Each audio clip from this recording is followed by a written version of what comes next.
Muimbi wezimu hip hop achangosimukira anonzi Runna Rules akawanikwa aine mhosva mushure mekutongwa kwakazara nekuda kwekurara nemuteveri wake ane makore 17 okuberekwa uyo waakasangana naye paInstagram.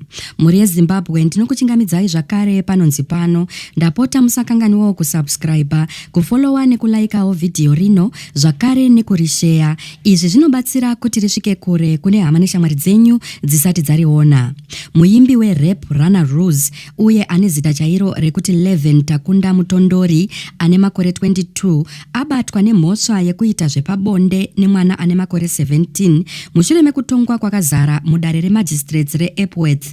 Mutongi Ethel Chichera vakamutongera mwedzi 12 mujeri asi akamiswa mwedzi yakawanda pamatano.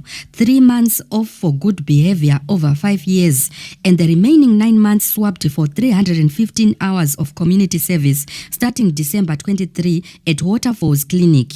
Nyaya iyi yakatanga muna October apo musikana uyu akatsvaga Runna Rules paInstagram, vakakurukura, vakasangana uye vakaita zvepabonde vachibvumirana 4 times kumba kwa Runna Rules, kunyangwe mushure mekunge musikana uyu abvuma kuti ane makore 17. Baba vemwana musikana uyu vakaona musikana uyu aposta pastatus ari pane imwe show ya Runna Rules, ndo pavakabatanidza metsi dzacho ndokuripota kumapurisa.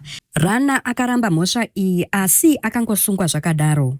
Muri yeZimbabwe munoiona sei iyi? Ngatisanganei mucomment section muchipawo pfungwa dzenyu panyaya iyi.